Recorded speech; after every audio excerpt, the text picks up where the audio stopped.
مشاهدينا الأكارم، أهلا ومرحبا بكم أينما كنتم من الفضائية الإريترية. نحييكم ونقدم نشرة مفصلة لهذه الفترة أصحابكم خلالها محجوب حامد. والبداية بالعناوين.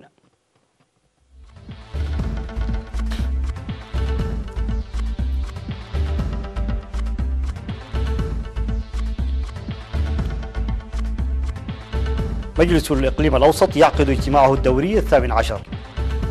ورشة عمل في أسمر بلس لبحث الجريمة المنظمة. بدء خدمات الجراحة في مستشفى أفعبت. روسيا وأمريكا تفشلان في إحراز تقدم بشأن معاهدة القوى النووية. كندا تخفض عدد دبلوماسيها في كوبا بسبب المرض القامض.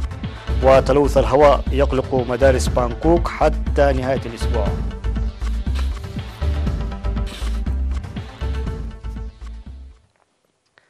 مرحبا بكم إلى تفاصيل النشرة.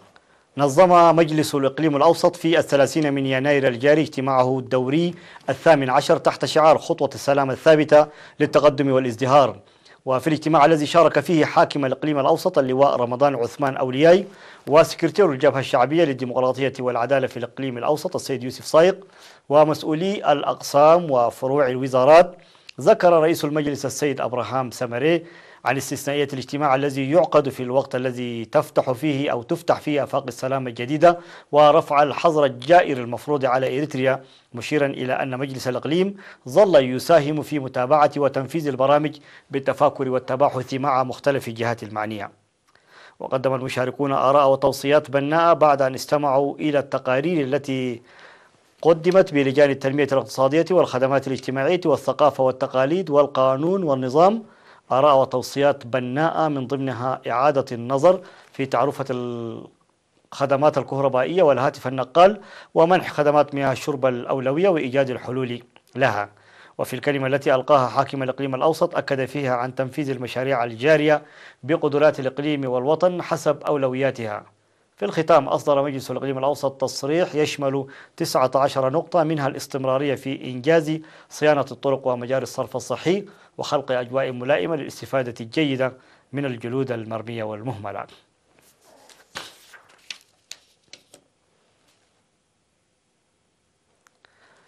عقد مكتب مكافحة المخدرات والجريمة التابع للأمم المتحدة ورشة عمل اليوم أو أمس 30 من يناير، وتستمر ل3 أيام في فندق أسمر بلس بالتعاون مع وزارة الخارجية الإريترية ومنظمة إيجاد الإقليمية وكذلك الشرطة الدولية الانتربول للدفع بالتعاون الدولي والإقليمي لقوى الشرطة في شرق أفريقيا. وقال قائد شرطة إريتريا العقيد محارس أجاي في الكلمة التي ألقاها في افتتاح الورشة: لا يمكن ضمان خلو أي دولة من الجريمة، ومن المهم تنسيق التعاون والجهد بين مختلف الدول للسيطرة على الجريمة المنظمة العابرة للحدود. من جانبها أوضح مسؤول متابعة الجريمة المنظمة العابرة للحدود وبرامج مكافحة الإرهاب في مكتب الأمم المتحدة لمكافحة المخدرات والجريمة السيد يوهان كروجر أن ورشة العمل تعكس وتدعم مبادرات دول شرق أفريقيا لمكافحة الجريمة المنظمة، مبينا بأن مكافحة الجريمة العابرة للحدود لا تترك لدولة واحدة ويجب التصدي لها بالفهم والعمل المشترك. وألقيت في الورشة كلمات ممثل وزارة الشؤون الخارجية الإريترية وسفيرا ألمانيا وبريطانيا في إريتريا وكذلك القائم بأعمال بعثة الاتحاد الأوروبي في إريتريا. وقالت منسقة ورشة العمل الإقليمية الآنسة أسبرتا سفاي لوكالة الأنباء الإريترية إن الهدف من الورشة هو قيام دول المنطقة بتبادل المعلومات السريعة وتمهيد الأرضية التي تمنع الجريمة المنظمة.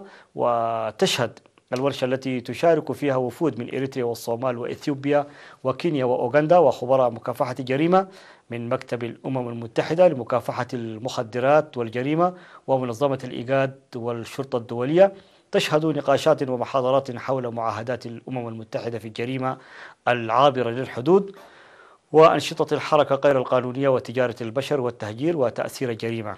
كما ستتناول ورشة العمل التي تستمر حتى الأول من فبراير القادم ضمان فعالية أساليب التحقيق في قضايا الجريمة المنظمة وأنشطة الشرطة الدولية والدفع بالعمل الشرطي الدولي والتحقيقات الرقمية والتحقيقات المالية.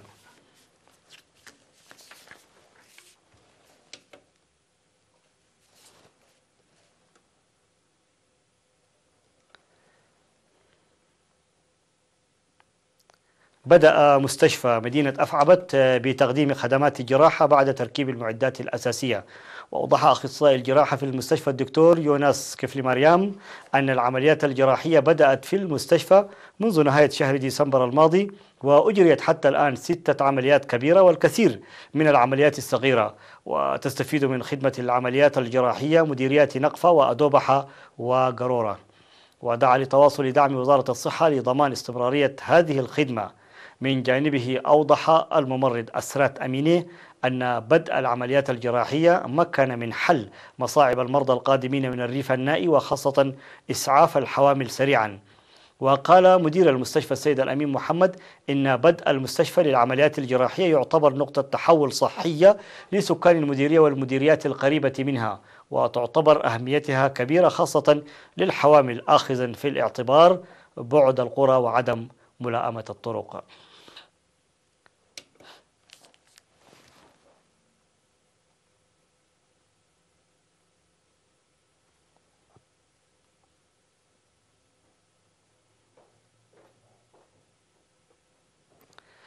تشهد الجاليات الإريترية بالخارج عدد من البرامج الدبلوماسية والشعبية من أجل المساهمة في برامج الإعمار الوطني.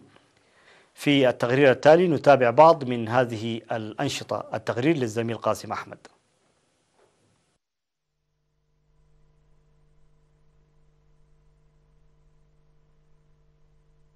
التقى سفير إريتريا في جنوب السودان بنائب وزير الشؤون الخارجية الجنوب السوداني والقائم بأعمال السفارة الإريترية في الكويت بمساعد وزير الخارجية الكويتي في الشؤون الأفريقية، وأجريا مباحثات حول تعزيز العلاقات الثنائية. كما عقد سفير إريتريا في إيطاليا سيمينارا للإريتريين المقيمين في ميلانو الإيطالية، وفي ذات الإطار أقام شباب الجبهة في هولندا مؤتمرا. ووفق المعلومات الواردة، التقى سفير إريتريا في جنوب السودان السيد يوهانس دخل ميكائيل في 29 من يناير الجاري بنائب وزير الشؤون الخارجية الجنوب السوداني دينغ داو دينغ ماليك. وتباحثا الطرفان في اللقاء حول تعزيز العلاقات الثنائية، وكذلك في تقوية البرامج والتطورات التي تحققت عقب زيارة الرئيس الفاكير ميارديت إلى إريتريا. وأشهد السيد دينغ ماليك الدعم الذي قدمه الشعب الإريتري وحكومته لجنوب السودان قبل وبعد الاستقلال، داعيا إلى استمرارية الدعم في الوقت الذي تبذل فيه الجهود لإرساء السلام في جنوب السودان. في غضون ذلك، عقد السفير يوهانس دخل ميكائيل في 27 من يناير الجاري اجتماعا لتقييم أعمال أصحاب الصهاريج في جوبا ويعزز على تنسيقهم ووحدتهم. وناشد السفير يوهانس في الاجتماع الذي شارك فيه أكثر من 400 مواطن أصحاب الصهاريج للعمل بالتقيد بقوانين تلك الدولة والانضواء تحت جمعية الصهاريج، واستخدام أسلوب قانوني لإبلاغ الجهات المعنية في حين ظهرت إشكاليات، مؤكدا بأن السفارة ستحل جميع مشاكلهم بالتفاهم مع الجهات المعنية. كما أجرى القائم بأعمال السفارة الإريترية في الكويت السيد حمد يحيى حالي لقاء مع مساعد وزير الشؤون الخارجية للشؤون الأفريقية السيد حمد سليمان المشعل، تركز حول تعزيز العلاقات الثنائية. وفي اللقاء الذي عقد في 30 من يناير الجاري في مكتب وزارة الشؤون الخارجية الكويتية، أوضح السيد حمد أن الكويت هي الدولة التي كانت ولا زالت تقدم دعمها للشعب الإريتري منذ فترة الكفاح المسلح، مشيرا إلى أنه سيعمل على تعزيز هذه العلاقة الأزلية. كما أكد السيد حامد المشعل جاهزية بلاده في تعزيز هذه العلاقة الأخوية بين الكويت وإريتريا. من جهة أخرى، عقد السفير الإريتري في إيطاليا سيمينارا للإريتريين المقيمين في ميلانو الإيطالية في 27 من يناير الجاري، تركز حول الأوضاع الراهنة في البلاد وتطور مرحلة السلام. وقال الدكتور فصح حسين بطرس إن نسائم العهد الجديد المبشر نتائج التصدي وصمود الشعب الإريتري القوي، منوها إلى استمرارية التجمع والوحدة الإريترية لتنفيذ المسؤولية التي وجدت بالتضحيات الجسام. وأشار إلى تحسين العلاقات مع دول القرن الإفريقي، وسوف يبدأ في القريب العاجل على تنفيذها، كما يجري وضع برامج تخدم المصالح المشتركة. وأكد المشاركون في الآراء التي قدموها في الاجتماع بأن الجهود الإريترية ترسي دعائم السلام وتؤثر إيجابا ليس في إريتريا وحسب، إنما في المنطقة بأسرها. كما أقام شباب الجبهة فرع هولندا في 26 و27 من يناير الجاري مؤتمرهم السنوي، حيث قيم المؤتمر الأنشطة الجارية بصورة عامة والوقوف على الإيجابيات وإيجاد الحلول المناسبة لبعض القصور ووضع برامج عمل للعام القادم.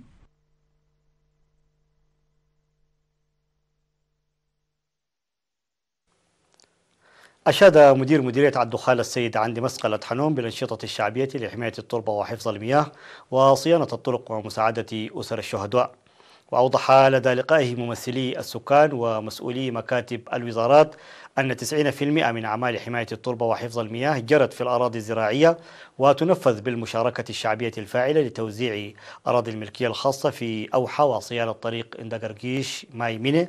وأشار إلى أن برامج عام 2019 تشمل الدفع بأنشطة حماية التربة وحفظ المياه وإصحاح البيئة وصيانة طريق الدخالة اندقرقيش وبناء غرف انتظار الحوامل في الدخالة. وأوصل اجتماع لحل مشكلة مياه ضاحية عدي نفي وتوزيع أراضي الملكية الخاصة في الدخالة.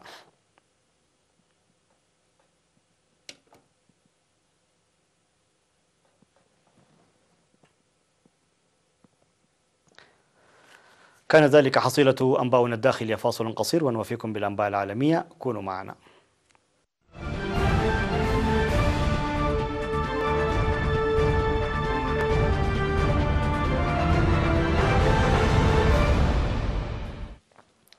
وعلى الصعيد العالمي، نفى نائب وزير الخارجية الروسي سيرجي راباكوف اليوم الخميس أي تقدم في قضية معاهدة القوات النووية متوسطة المدى خلال اجتماعه بمساعدة وزير الخارجية الأمريكي لشؤون الحد من التسلح والأمن الدولي أندريا تومسون في بكين. وقال رياباكوف حسب وكالة تاس الروسية: لسوء الحظ لا يوجد أي تقدم ولا يزال موقف الولايات المتحدة قاسيا، مضيفا: أبلغنا الجانب الأمريكي أنه يستحيل الحوار في ظل محاولة ابتزاز روسيا. وذكر ريباكوف أن واشنطن تحتفظ بموقفها النهائي من الوضع حول معاهدة القوى النووية متوسطة المدى، كما أنها غير مستعدة لحوار مع روسيا حول تدابير الشفافية. وأضاف نائب وزير الخارجية الروسي سيرجي راباكوف أن ممثلي الدول النووية الخمس الذين اجتمعوا في بكين فشلوا في تنسيق بيان ختامي مشترك. ويطلق مصطلح الدول النووية الخمسة على تجمع غير رسمي للدول التي تمتلك أسلحة نووية، وهي روسيا والصين وبريطانيا والولايات المتحدة وفرنسا.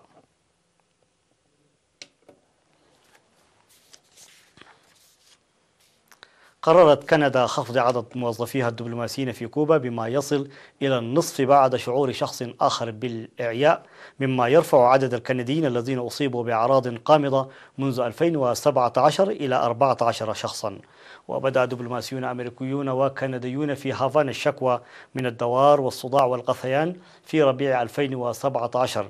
وخفضت الولايات المتحدة عدد العاملين في سفاراتها إلى 18 مما يزيد على 50 بعدما شعر أكثر من 25 شخصا بأعراض مرضية غير معتادة. وذكر مصدر بالحكومة الكندية أن الطاقم الدبلوماسي في كوبا سيخفض إلى 8 من 16. وكانت الواقعة التي حدثت في نوفمبر هي أول حالة كندية جديدة يجري الإبلاغ عنها منذ أشهر، مما دفع الحكومة لاتخاذ قرار خفض عدد العاملين المتبقين، فيما قدرت زوجات الموظفين ومن يعولونهم العام الماضي.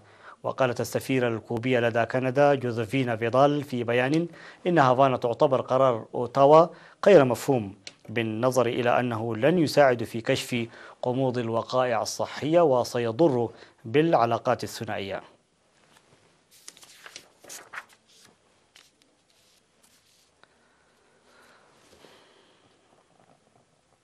وفي الخبر الأخير، ذكرت السلطات في بانكوك أن أوامر صدرت بغلق 437 مدرسة في بانكوك من منتصف نهار أمس الأربعاء إلى الجمعة بسبب الضباب الدخاني السام الذي تصارعه العاصمة التايلاندية منذ أواخر العام الماضي. وقال نائب حاكم بانكوك سولدابا أن سلطات بانكوك تعمل على الحد من المشكلة، بما في ذلك التخطيط لتوظيف ما يصل إلى 50 طائرة دون طيار لرش عصير قصب السكر لإسقاط جزيئات الغبار العالقة في الجو فوق المدينة الخميس. وفي الشهر الماضي تجاوز مؤشر جودة الهواء في بانكوك في كثير من الأحيان مستوى 150 نقطة المصنف غير صحي. وشهد عدد من سكان بانكوك بأقنعة وجه لتفادي استنشاق الجسيمات الأصغر من 2.5 ميكرومتر، والتي يمكن أن تستقر في أعماق الرئتين، ما قد يودي إلى الوفاة بأمراض مختلفة. نهاية النشرة، شكرا إلى حسن المتابعة وإلى اللقاء.